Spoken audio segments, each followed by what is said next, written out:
أعوذ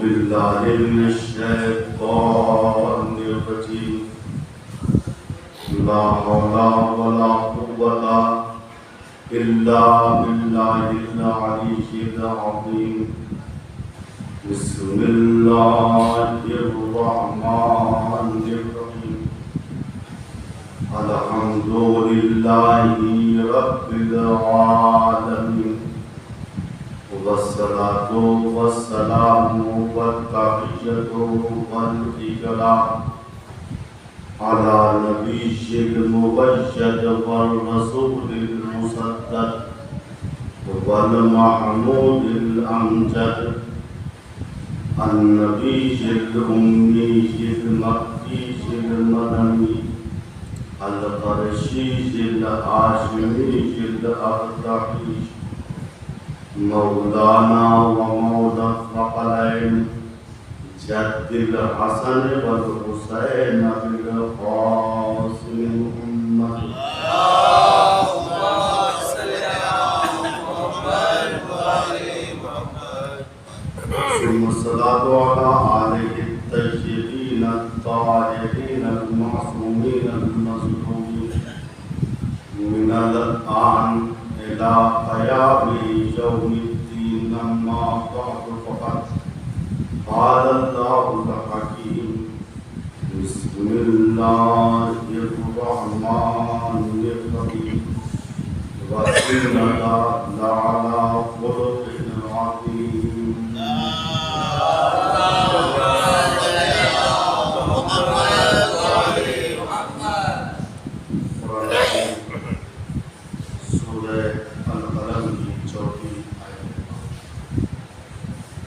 جس میں اللہ تعالیٰ اپنے حبیب کی گرفتاری کس طریقے سے کرتے حضور آپ اخلاق کے عظیم مرتبے کے پاس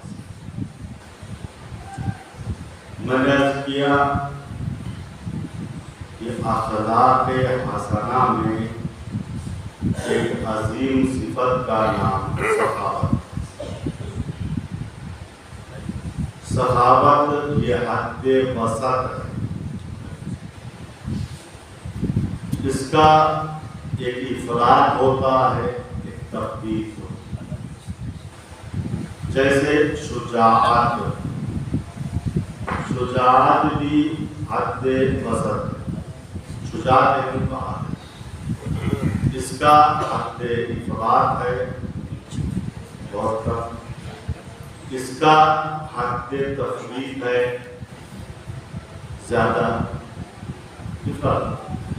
مثلا شجاعت میں حد تفویض یعنی حد سے کم وہ ہے جو بزدلی، بزد یہ ہے حد سے کم تفویض. اس کا حد افراد کیا ہے؟ تحفظ. یا انسان بزدل ہے کم سے، یا اس کے اندر صفت تحفظ یعنی طاقت کا استعمال. اب وہ جائز ہو ناجائز ہو، دوست پہ طاقت کا استعمال ہو، دشمن پہ طاقت کا استعمال ہو، تو سب ملا کے تحفظ بھی اچھی چیز نہیں ہے، بزدلی بھی اچھی چیز نہیں ہے. بیچ میں جو صفت ہے شجاعت، یعنی جہاں طاقت دکھانی چاہیے وہاں طاقت. اسی طریقے سے سخاوت میں بھی حد افراد ہے اور حد تفویض. سخاوت کا حد افراد حد سے زیادہ سے کہتے ہیں وہ اسراف، بیچا خرچ کرنا. کوئی کام کا 1 لاکھ روپے رشوت تھے، کوئی برا کام ہو رہا تھا، سمجھنے میں ویڈیو لگنا تھا، جی 10,000 روپے ہم سے. یہ کیا ہے؟ اسراف، بیچا پیسے کو. ایک ہے بخل جو حد تفریح ہے، بہت زیادہ کا، ان کا ہاتھ جیب میں چاہیے. مضمون ہے مثلا بیچ کی صفت کا نام سخا، یعنی جہاں خرچ کرنا چاہیے انسان وہاں خرچ کرے۔ میں نے عرض کیا کہ سخاوت خلق اللہ الاعظم، اللہ کی سب سے عظیم صفت کا نام ہے سخاوت۔ اللہ جتنا سخی ہے اتنا کوئی سخی نہیں، اور اس کی سخاوت ہی ہے کہ اس کے دسترخوان پہ مومن، منافق، مسلمان، غیر مسلم سب بیٹھے ہوئے تھا، اور وہ غریب مطلق اور وہ سخی مطلق سب کو رزق دے رہا ہے۔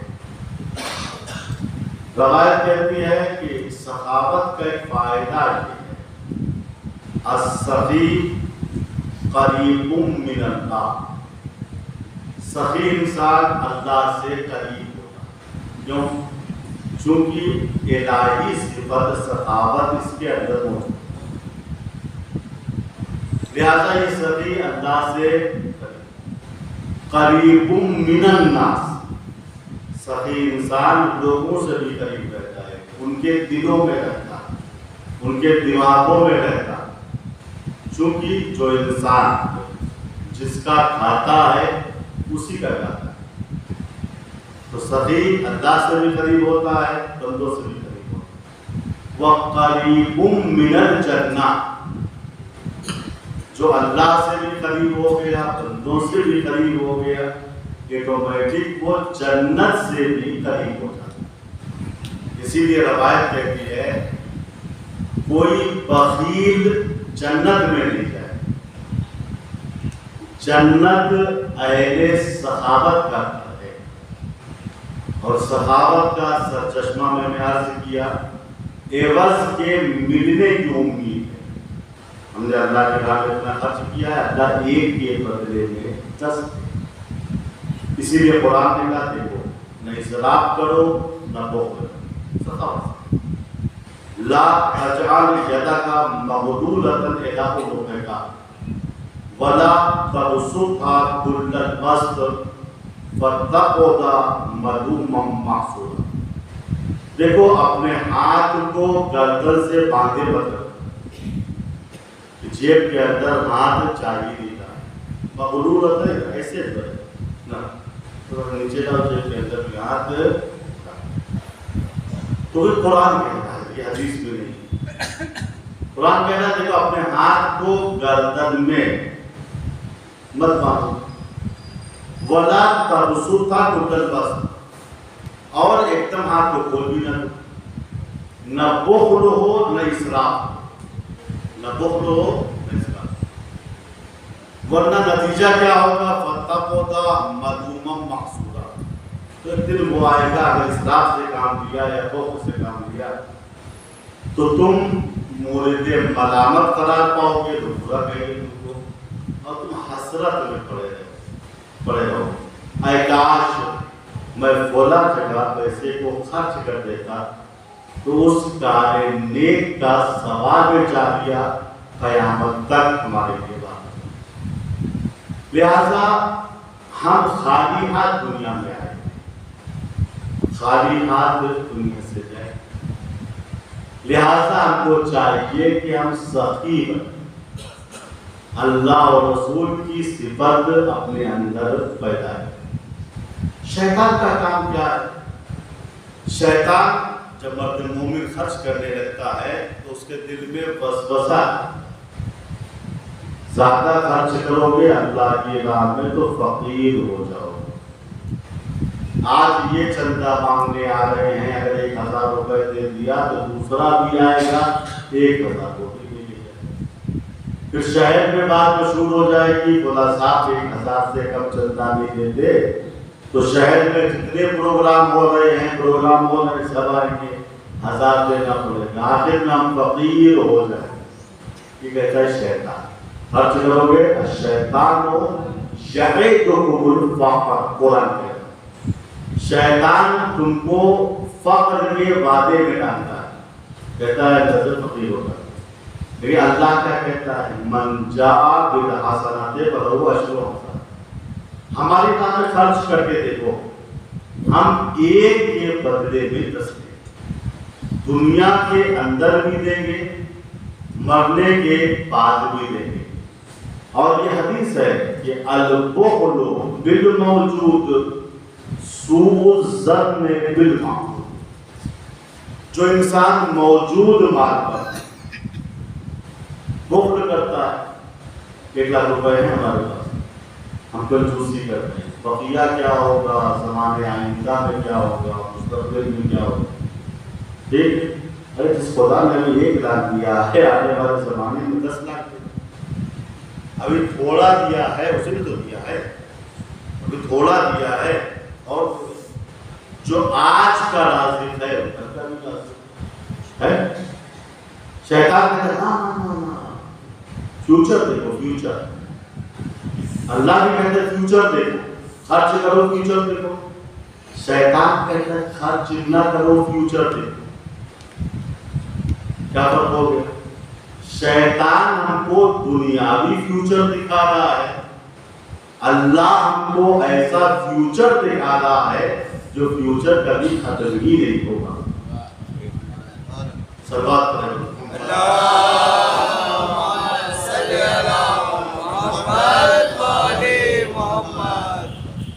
البخل بالموجود سوء الظن بالمعدوم، موجود مال میں بخل سے کام لینا، کنجوسی سے کام لینا، یہ خدا کے بارے میں برا گمان ہے۔ بھیا ابھی اللہ نے دے دیا ہے، اب نہیں دے گا، ایسا بہت سے فقیر و کنجوس ایسے ہوتے ہیں، ان کی تعریفیں بری ہوتی ہیں، سارا مال اس دنیا میں رہ گیا، وہ چلے کسان اسی ہو، کچھ ملتے ہیں صاحب ہم اپنے بچوں کا فیوچر سنبھالتے ہیں، اچھی بات، لیکن فیوچر کا مقصد یہ نہیں ہے کہ ان کا فیوچر سنبھالنے کے چکر میں اپنا فیوچر آپ خراب کریں۔ جو خدا آپ کا رازق ہے وہی ان کا بھی رازق ہے۔ آپ نے 0 سے شروع کیا تھا، آج یہاں بیٹھے ہوئے، آپ کے بچوں نے 0 سے نہیں شروع کیا، وہ 60-70 سے شروع کر رہے ہیں۔ آپ جب یہاں تک آئے ہیں تو آپ کے بچے آپ سے زیادہ ترقی کریں، لیکن شیطان یہ کام نہیں ہونے دیتا۔ بچوں کو آدمی سوچو، یہ بھیا کچھ اپنی آخرت نہیں ہونا، بخل سے کام لو گے دنیا بھی خراب ہوگی، دنیا میں ذلیل ہوگا انسان، خرابے بڑے کنجوس ہیں، آخرت بھی خراب ہے، بخل سے کام لیا، نہ خمس دیا، نہ زکات دیا، نہ راہ خدا میں خرچ کیا، نہ مسجد میں چندہ دیا، نہ کسی غریب کی مدد کی، دنیا میں خراب۔ بڑے بڑے ریکارڈی فقیر گزرے، تاریخیں لکھ دی گئی، ایک انسان بڑا کنجوس تھا، بڑا آدمی تھا مگر کنجوس، اس کا غلام اس سے بہت پریشان تھا کہ کس کنجوس آقا کے بندے پہ پڑ گیا۔ آقا نے محسوس کیا غلام پریشان ہو رہا ہے، کہا غلام نہیں ہے، ہم نے ترکیب سوچی ہے۔ کہا ترکیب کیا ہے؟ کہا اگر اچھا سا مرغ مجھ کو کھلا دو تو میں ان کو آزاد کر دوں، اچھا سا۔ غلام خوش ہو گیا، چلو اس فقیر آقا سے نجات ملی، جلدی سے بازار گیا، ایک فربا مرغا خریدا، ذبح کیا، بہترین قسم کا سالن اور قورمہ، اس خوشی کے ساتھ آقا مرغ کو کھا لیں گے اور میں آزاد ہو جاؤں۔ آقا بھی بڑے چالاک تھے، کہہ کو دیا تھا پھنس گئے، روٹی منگائی، سالن کھا لیا، بوٹیوں کو چھوڑ دیا۔ کہا تب آزاد کروں گا جب میں مرغ کو کھا لوں، سالن کھا کے اور بوٹیاں چھوڑ۔ پھر غلام سے کہا ایسا ہے ذرا اگر اس مرغے کا حلیم بناؤ اور میں اس کے گوشت کو کھا لوں تو آزاد کر دوں۔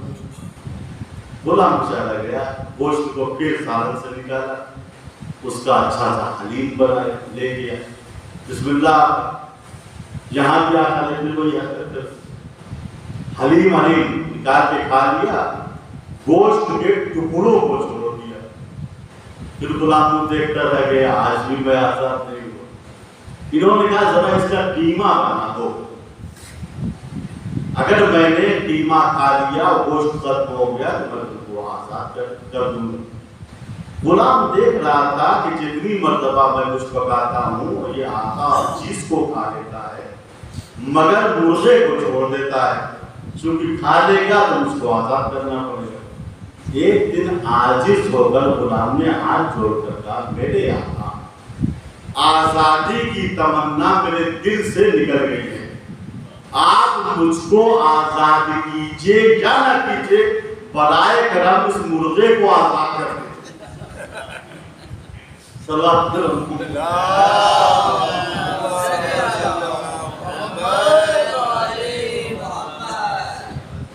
بات ہے اہل بیت کے در سے جو ہٹ جاتے ہیں جز بخل کے ان سے کچھ بھی ثابت نہیں۔ سخاوت کا صحیح درس ہم کو اہل بیت سے ملتا ہے، کہاں خرچ کیا جائے، کتنا خرچ کیا جائے۔ ابن عباس کی روایت ہے کہ حضرت علی مسجد میں بیٹھے ہوئے تھے، رسول اسلام نے آپ کو 300 اشرفیاں سونے کے سکوں کو جو تقریباً 4.5 گرام کے ہوتے ہیں، کتنی اشرفیاں تھیں، کتنے سکے، 300۔ یعنی یہ میری طرف سے گفٹ ہے۔ علی نے 300 اشرفیوں کو دیکھا، اٹھایا، کہا یا رسول اللہ میں ان اشرفیوں کو ایسے آدمیوں کو دوں گا کہ خدا راضی ہو۔ دیکھیں اگر ہم میں سے کسی کو اشرفیاں ملتی تو عام طریقے سے جو پبلک کا ذہن ہے وہ یہ ہے چلو بھیا 300 سونے کے سکے مل گئے، اچھی سی گاڑی خریدوں گا، ٹھیک، اچھے سے کپڑوں کو خریدوں گا، اچھا سا مکان بناؤں گا۔ یہ ہمارے سوچنے کا انداز ہے، صرف دنیا تک ہم محدود ہیں، اچھی گاڑی، اچھا کپڑا، اچھا مکان۔ علی سے درس لیجیے، علی کے ہاتھ میں جب اتنی موٹی رقم آئی، علی نے کہا میں گھر بناؤں گا مگر دنیا میں نہیں، آخرت میں گھر بناؤں گا، اور میں راہ خدا میں اس کو صدقہ دوں گا، اور ایسے کو صدقہ دوں گا کہ خدا راضی ہو جائے۔ بندے راضی ہو یا نہ ہو، میرا خدا اس صدقے سے راضی ہو جائے۔ نماز عشاء کے بعد حضرت علی رات کی تاریکی میں ان 300 اشرفیوں میں سے 100 اشرفی نکالے، چل دی کہ کسی بندے خدا کی مدد کرے۔ تاریخ کہتی ہے کہ اس زمانے میں لائٹ تھی، اندھیرا رہتا تھا، نماز عشاء کے بعد پہچاننا مشکل ہوتا تھا یہ کون جا رہا ہے۔ علی مسجد سے نکلے، دیکھا ایک خاتون جا رہی ہے، علی نے 100 اشرفیوں کی تھیلی اس کو پکڑا، اس نے 100 اشرفیاں دی، آگے بڑھ گئی، علی اپنے گھر چلے گئے۔ صبح نمودار ہوئی، اصحاب رسول بیٹھے مسجد میں آ کے کہا یا رسول اللہ علی نے غصب کر دیا۔ رات میں صدقہ ایک بازاری عورت کو دے دیا۔ انہوں نے تو یہ کہا تھا کہ ایسے کو صدقہ دوں گا کہ میرا خدا راضی ہو جائے۔ انہوں نے کس کو صدقہ دیا؟ بازاری عورت کو صدقہ دیا۔ کیا اس سے خدا راضی ہوگا؟ دیکھیے اور کوئی ہوتا ایک مرتبہ اس سے دھوکا ہو جاتا تو اسے نہ خرچ کرنے کا بہانہ مل جاتا۔ آج ہے نا بعض لوگ بہانہ کرتے ہیں مولانا مستحق تو ملتے ہی نہیں، یہ ایک بہانہ ہوتا ہے، مستحق نہیں ملتے، کس کو ہے؟ تم جانتے ہو کہ مستحق ہے، تم ظاہری اعتبار سے جتنی مدد کرنا چاہتے ہو مدد کرو اور آگے بڑھ جاؤ، تم اپنا کام انجام دو۔ اپنی کنجوسی کو چھپانے کے لیے کیا جملہ ہوتا ہے؟ مستحق نہیں ملتے کیسے کا چاہتا۔ علی سے درس کوئی غیر ہوتا بہانہ مل جاتا، علی کی صحت پہ کوئی اثر نہیں۔ دوسرے روز نماز عشاء کے بعد پھر علی نے اس طریقے سے قسم کھائی، خدا کی قسم، آج میں ایسے شخص کو صدقہ دوں گا کہ خدا راضی ہو جائے۔ علی پھر نماز عشاء کے بعد باہر نکلے، 100 اشرفی کی تھیلی ہاتھ میں تھی، کیا دیکھا ایک آدمی گھاٹا باندھے ہوئے جا رہا۔ علی نے 100 اشرفیاں اس کو پکڑا، لو اس نے 100 اشرفیوں کو لیا، آگے بڑھ گیا۔ صبح نمودار ہوئی، اصحاب مسجد میں جمع ہوئے اور آپس میں کہنے لگے اور رسول کو مخاطب بھی کیا، یا رسول اللہ دیکھا علی کو، انہوں نے قسم کھائی تھی کہ راہ خدا میں 100 اشرفیاں ایسے وہ صدقہ دوں گا کہ خدا راضی ہو جائے، اور انہوں نے 100 اشرفیاں ایک چور کو پکڑا دی۔ ہم پہچانتے ہیں کہ چور، اچھا علی کی عادت یہ تھی، توجہ، علی کی عادت یہ تھی کبھی منہ دیکھ کے صدقہ نہیں دیتے تھے۔ علی چاہتے نا کہتے کھاٹا ہٹاؤ پہچانوں، کل بازاری عورت کو ہم نے کیا تھا، نہیں، اہل بیت کے یہاں جو سخاوت ہوتی ہے منہ دیکھی نہیں ہوتی ہے، اسی لیے اہل بیت کے دروازے پہ ہر مذہب کا آدمی نظر آتا ہے۔ صلوات پڑھے بر محمد۔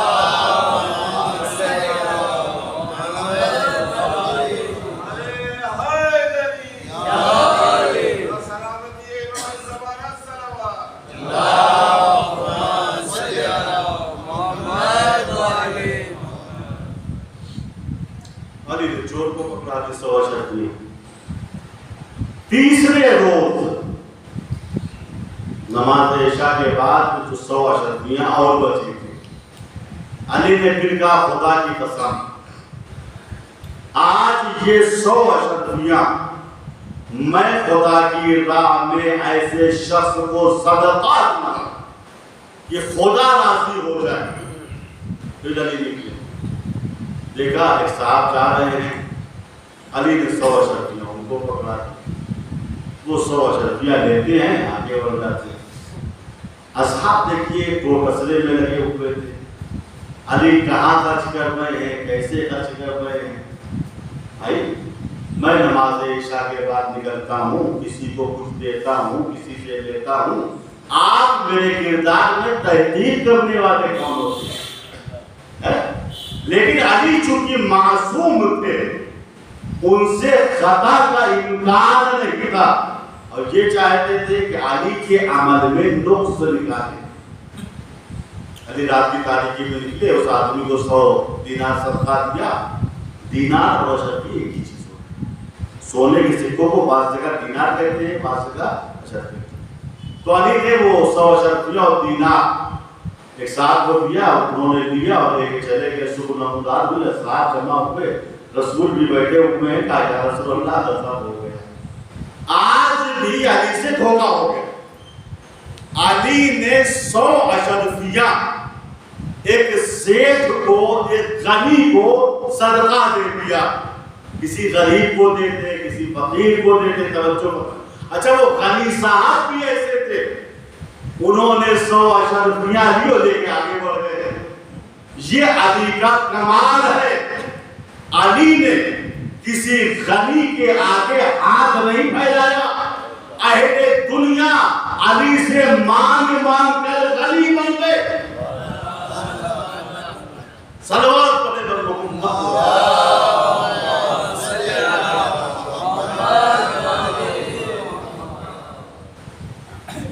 لکھا ہے چوتھے روز مولا کائنات مسجد میں آ گئے۔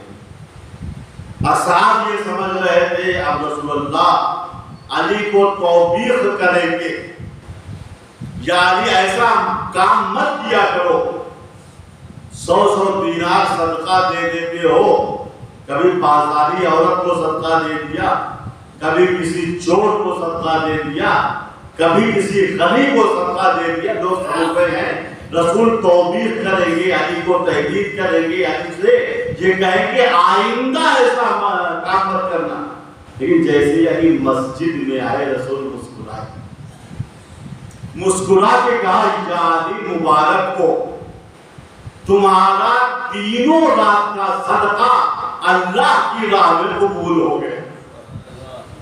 یعنی پہلی رات تم نے جو بازاری عورت کو 100 دینار صدقہ دیا تھا وہ پیسہ نہ ہونے کی وجہ سے گناہ کر گئی، لیکن جب 100 دینار اس کو ملے وہ گھر گئی، مصلی بچھایا، توبہ استغفار کیا، پالنے والے آئندہ میں گناہ نہیں کروں گی، 100 دینار پا کر سے توبہ کریں۔ یعنی دوسری رات جو چور کو تم نے صدقہ دیا وہ انسان مجبوری کی وجہ سے چوری کر رہا تھا، جب 100 دینار اس کو مل گئے اس نے بھی خدا کی بارگاہ میں توبہ کیا اور دل میں یہ نیت کی کہ ان 100 دیناروں اور 100 اشرفیوں سے میں تجارت کروں، آئندہ میں چوری نہیں کروں گا۔ یعنی تیسری رات جو تم نے ایک غنی کو صدقہ کیا، وہ غنی تھا مگر کنجوس انسان تھا، اس نے جب تم سے 100 اشرفیاں دی اور گھر پہ جا کے گنا، اس کی آنکھ کھل گئی، علی کوئی بڑے آدمی نہیں ہے اور یہ انفاق کرنا واجب بھی نہیں تھا، لیکن علی کا بڑاپا اس بات میں ہے کہ علی نے 100 اشرفیاں بطور صدقہ مجھ کو دی ہیں۔ وائے ہو مجھ پہ، میں غنی ہوں، سیٹ ہوں، کئی سال سے واجب زکات میں نے نہیں دی، اس کے نفس نے اس پہ ملامت کی تو اس نے کئی سال کی زکات کو نکالا۔ یعنی یہ آپ کی برائی کر رہے ہیں، لیکن اللہ کے نزدیک آپ کا عمل اتنا مقدس تھا کہ 3 گنہگاروں کو پاک کر دیا۔ یعنی یہ جبریل امین کھڑے ہوئے ہیں میرے پاس اور تمہاری شان میں آیت لائے ہیں، رجال لا تلہیہم تجارت ولا بیع عن ذکر اللہ۔ علی ان مردوں میں سے ہیں جن کو کوئی بزنس ذکر خدا سے، یاد خدا سے روک نہیں سکتا۔ علی جو کچھ کرتے ہیں بندوں کی رضایت کے لیے، خدا کی رضایت کے لیے کرتے ہیں۔ رجال علی مرد ہے، جو مرد ہوتا ہے وہ پیسہ خرچ کرتے ہوئے ڈرتا نہیں ہے۔ علی کو 2 جگہ مرد کا لقب ملا، ایک میدان سخاوت میں جب علی نے 300 اشرفیوں کا صدقہ دیا تو قرآن نے کہا مرد ایسے ہوتے ہیں۔ رجال علی رجل ہے، علی مرد ہے، اور میدان شجاعت میں بھی آپ کو مرد کا لقب ملا۔ جب خیبر کے میدان میں 39 دن تک لوگ جاتے تھے، شکست کھا کے واپس آتے تھے، تو آخری دن پیغمبر نے کہا لَأُوتِيَنَّ غَدًا رَجُلًا كَرَّارًا غَيْرَ فَرَّارٍ، کل میں علم ایسے شخص کو دوں گا، رجلن جو مرد ہوگا۔ علی میدان سخاوت میں آئے تب بھی مرد کا لقب ملا، میدان شجاعت میں آئے تب بھی مرد کا لقب ملا۔ علی مرد ہیں، میدان سخاوت کے بھی مرد ہیں، میدان شجاعت کے بھی مرد ہیں۔ اچھا، مرد سے دھوکہ نہ کھا جائے، یہ مرد وہ والا مرد نہیں ہے جو عورتوں کے مقابلے میں ہوتا ہے، یہ مرد ہے یہ اور نہیں، یہ مرد وہ مرد ہے کہ بہت سی عورتیں مرد ہیں، جملے میں غور کہ بہت سی عورتیں مرد ہیں، سخی ہیں، رائے خدا میں خرچ کرتی ہیں، اور بہت سے مرد ہیں جو نام کے مرد ہیں۔ سمجھ گئے؟ یہ مرد وہ والا ہے یعنی شیر دل ہونا، سخی ہونا، شجاع ہونا۔ قرآن کا رجال علی ان مردوں میں سے ہیں، مرد ہیں، واقعی مرد ہیں، میدان سخاوت کے بھی مرد ہیں، میدان شجاعت کے بھی مرد ہیں۔ لَأُوتِيَنَّ غَدًا رَجُلًا كَرَّارًا غَيْرَ فَرَّارٍ۔ رسول نے خیبر میں کیا کہا تھا؟ کل میں علم ایسے شخص کو علم دوں گا، رجلن جو مرد ہوگا، اور صفت کیا ہوگی؟ کرارن، کرار ہوگا، کرار یعنی بڑھ بڑھ کے حملہ کرنے والا، غیر فرار نہ بھاگنے والا ہو۔ فرار کے معنی بھی کیا ہے؟ جو حملہ کرتا ہے وہ میدان سے بھاگتا ہے۔ ظاہری ترجمہ کو ہے تکرار کر دیا پیغمبر، کل میں علم ایسے شخص کو دوں گا جو مرد ہوگا، ٹھیک، کرارن نہ بھاگنے والا ہوگا، غیر فرار نہ بھاگنے والا ہوگا۔ یہ کیا رسول کا تکرار کیوں؟ رسول اتنا کہہ سکتے تھے کل میں علم ایسے کو دوں گا جو رجل ہوگا اور کرار ہوگا، نہ بھاگنے والا ہوگا۔ غیر فرار کیوں کہا؟ غیر فرار کی وہی معنی ہے جو فرار کے معنی ہے۔ قرآن نے بتوں کے بارے میں سورہ نحل میں کہا، اے رسول اسلام اموات غیر احیاء، یہ بت مردہ ہے، اموات مردہ ہے، غیر احیاء زندہ نہیں، وہی تو ہوا مردہ ہے، مردہ۔ یہ تاکید کیوں ہے؟ تکرار کیوں ہے؟ اموات یہ مردہ ہے، ختم ہو گیا، غیر احیاء یہ زندہ نہیں ہے، یہ مردہ ہے۔ اللہ نے تکرار کی، یہی تکرار خیبر کے میدان میں رسول نے کیا۔ کرارن علی میدان کے کردار ہیں، میدان سے بھاگتے تھے، غیر فرار بھاگتے تھے۔ اگر اللہ قرآن میں صرف یہ کہتا بتوں کے بارے میں اموات رسول مردہ ہیں، تو بت کے پجاری یہ کہتے، اس کے معنی یہ ہے کہ یہ لوگ پہلے زندہ تھے، اب مر گئے، زمانے آئندہ میں پھر زندہ ہو جائیں گے۔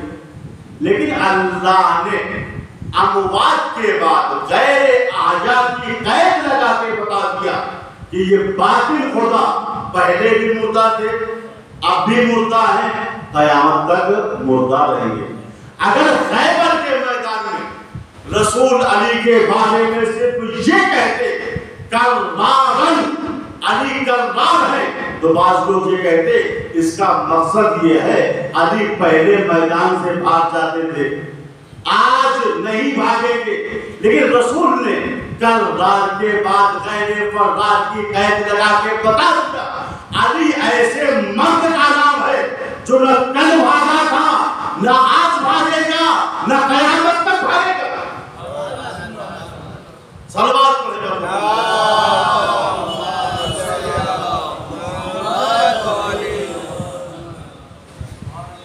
رسول کیا کہہ رہے ہیں؟ کل میں علم ایسے کو دوں گا، رجلن جو رجل ہوگا، مرد ہوگا، کرار ہوگا، غیر فرار، لا یرجعو حتی یفتح اللہ علی یدیہ، علی اس وقت تک میدان سے لوٹیں گے جب تک اللہ ان کے ہاتھوں پہ فتح نہ دے۔ مطلب واضح ہے نا، فتح خدائی ہوگی مگر ہاتھ پر علی کو۔ رسول نے کہا اس وقت تک علی لوٹے گے جب تک خیبر کو فتح نہ کرے۔ میں کتنا شجاع ہوں، میں جانتا ہوں کوئی دوسرا میری ضمانت نہیں لے سکتا۔ فتح اور شکست انسان کا نفسانی فعل ہے، ذاتی فعل ہے۔ انسان خود جانتا ہے کہ میں میدان میں کتنا ٹک سکتا ہوں۔ یا رسول اللہ آپ کیسے ضمانت لے رہے ہیں کہ علی اس وقت تک لوٹے گے نہیں جب تک کہ خیبر کو فتح نہ کر دے۔ فتح اور شکست انسان کے نفس کا فعل ہے۔ ہر انسان اپنے نفس کے فعل کا ذمہ دار ہے۔ رسول نے مسکرا کے کہا بات صحیح ہے، ہر انسان اپنے نفس کے فعل کا ذمہ دار ہے، تو کیا میں اپنے نفس علی کا ذمہ دار نہیں ہوں؟ بھائی علی ہے مظہر العجائب، ان کا نفس بھی مظہر العجائب ہے۔ ہجرت کے بستر پہ آتا ہے تو نفس خدا بن جاتا ہے، مباہلے کے میدان میں آتا ہے تو نفس پیغمبر بن جاتا ہے۔ صلوات پڑھے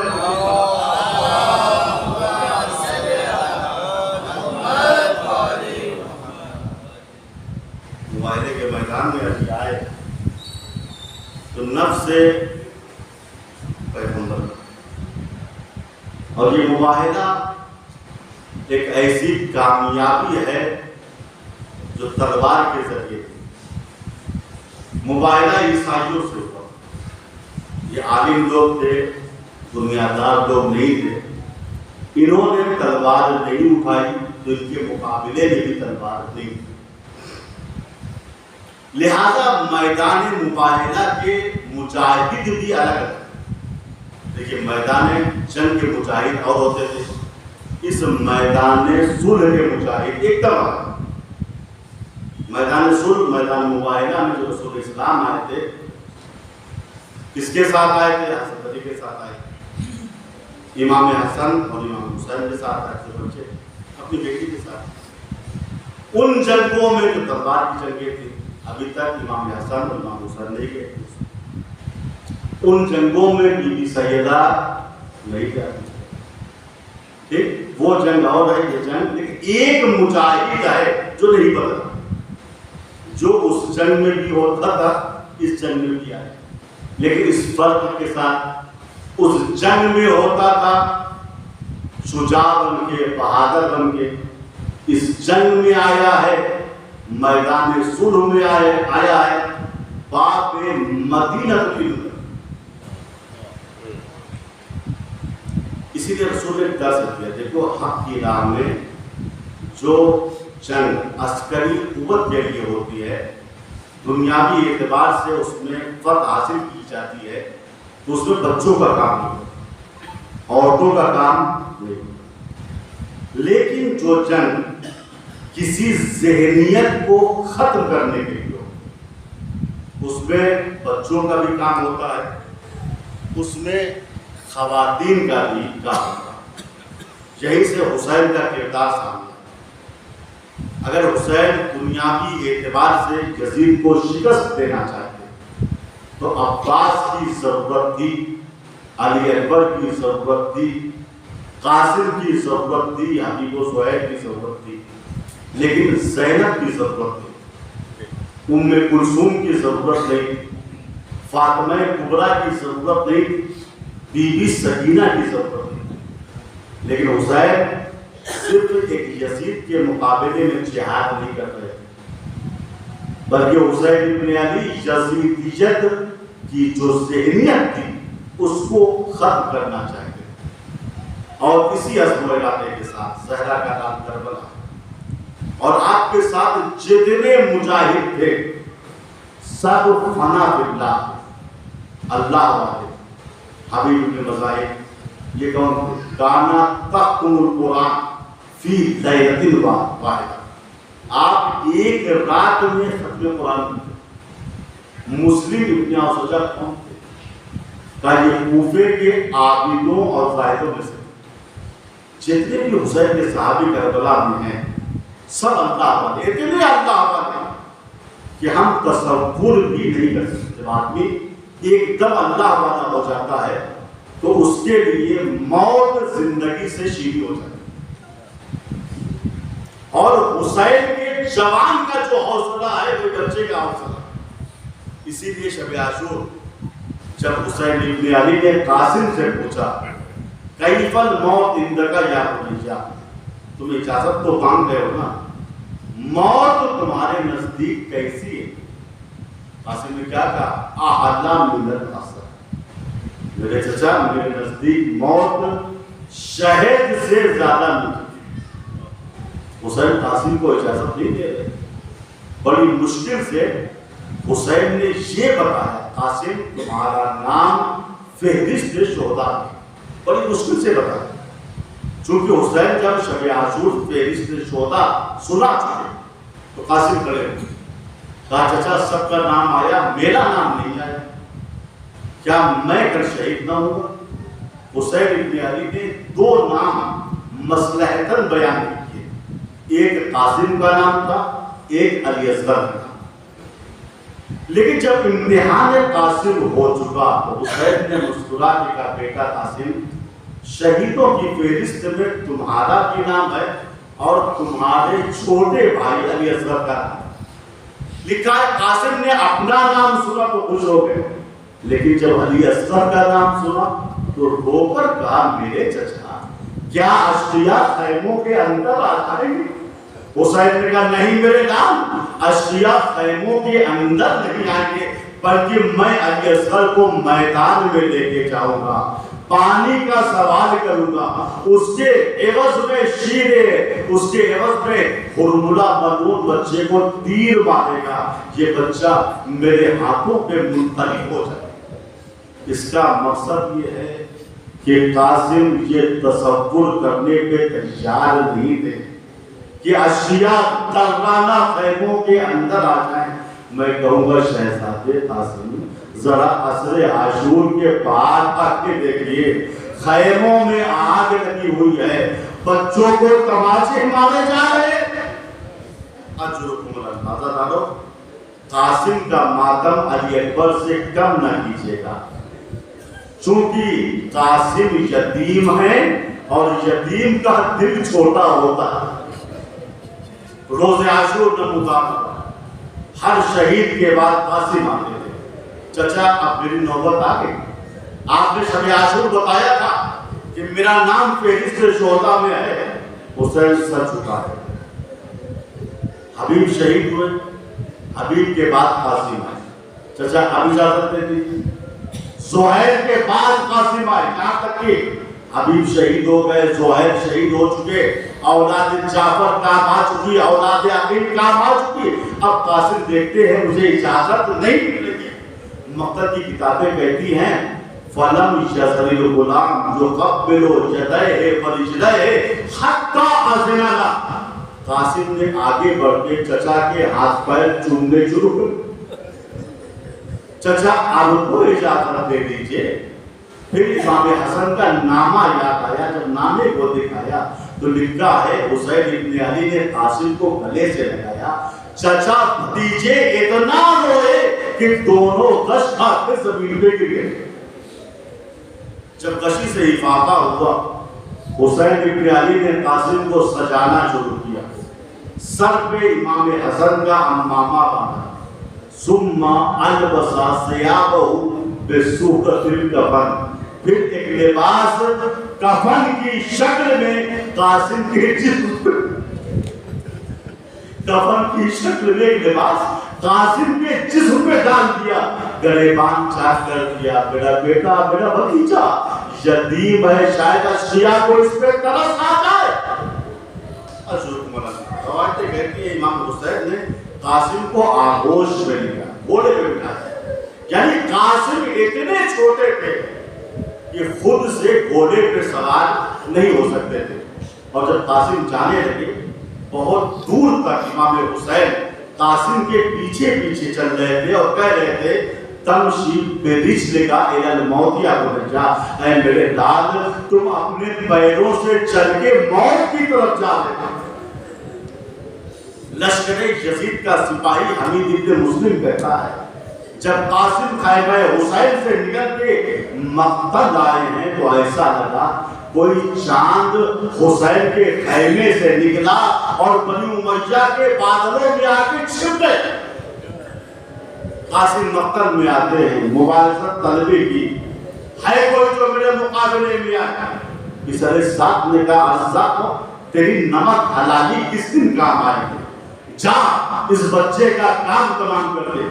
عزت نے کہا میں عرب کا بہت بڑا پہلوان ہوں، اس بچے سے مقابلہ کرنا میری توہین ہے، میرے 4 جوان بیٹے بڑے بہادر ہیں، میں ان میں سے کسی کو بھیجوں گا، اس بچے کا کام تمام ہو جائے گا۔ عزت کا پہلا بیٹا آیا، ایک ہی وار میں قاسم نے واسطے جہنم کر دیا، دوسرا بیٹا آیا وہ بھی واسطے جہنم ہو گیا، تیسرا اور چوتھا بیٹا آیا وہ بھی واسطے جہنم ہو گیا، آخر میں ارزق آیا وہ بھی واسطے جہنم ہو گیا۔ یہ شجاعت جب کسرے ساتھ لینے کی گھبرا گیا، کہا فوج والو اسے بچہ مت سمجھو، یہ علی کا پوتا ہے، یہ حسن کا بیٹا ہے، ایسے لڑو گے تو سب مارے جاؤ گے، لہذا اس یتیم حسن کو چاروں طرف سے گھیر لو۔ اب کیا کہا زادہ یتیم حسن کو چاروں طرف سے گھیر لیا گیا. کوئی تیر مارتا تھا، کوئی تلوار مارتا تھا، کوئی خنجر مارتا تھا. قاسم کی شجاعت کا عالم یہ تھا، کسی میں مجال نہ تھی جو قاسم کے قریب آ کے حملہ کرتا. دور ہی سے حملہ کر رہے تھے.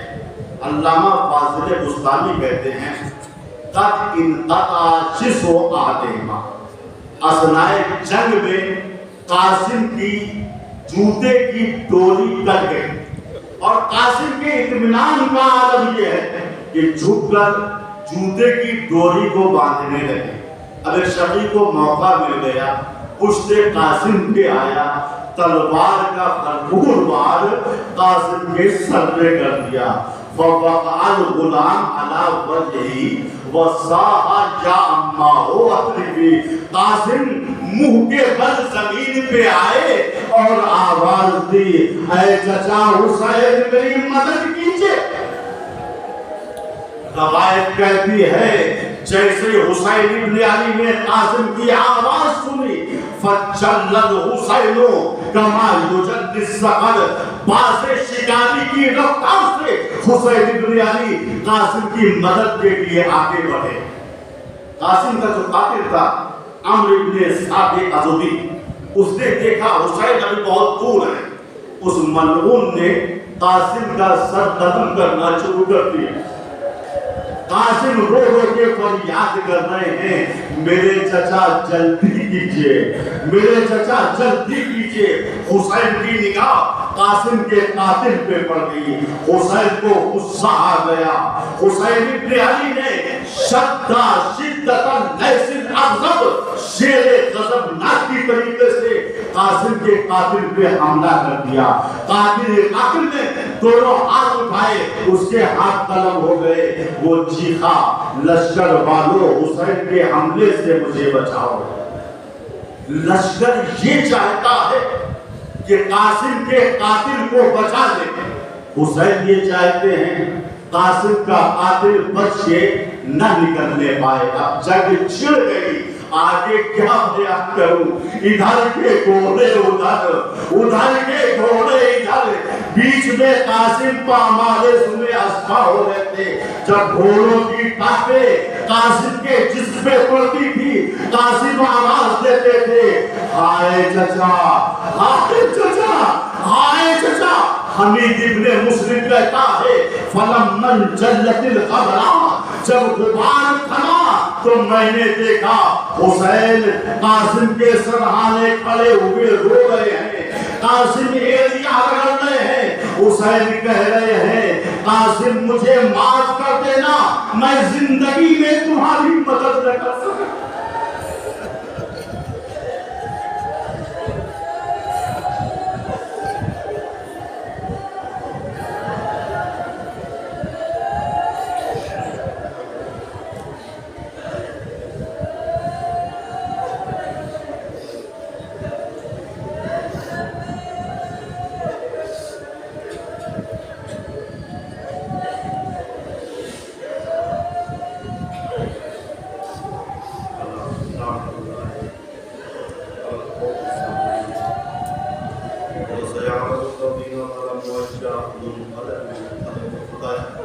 اس مختصر سی عبادت کو خدایا جو ہمیں پریشان حال ہے ان کی پریشانی کو دور فرما. خدایا جو ہم میں مقروض ہیں ان کے قرضوں کو ادا فرما. خدایا جو ہم میں بیمار ہیں بے حق سے بیمار ہیں ملا ان سب کو شفا کاملہ واصل عطا فرما. خدایا جو ہم میں اسیر ہیں بے حق کے اسیر علی کر بنا ان سب کو جلد از جلد آزاد فرما دے. خدایا ہم سب کو سخی بنا. خدایا ہمارے دلوں سے بخل کو نکال دے. خدایا ہمارے مرحومین پہ نظر کرم فرما. خدایا دنیا ظلم و جور سے بھر چکی ہے، ہمارے امام زمانہ کے ذریعے سے ہماری مدد فرما اور ہم سب کو ان کے آباد و انصار میں قرار دے.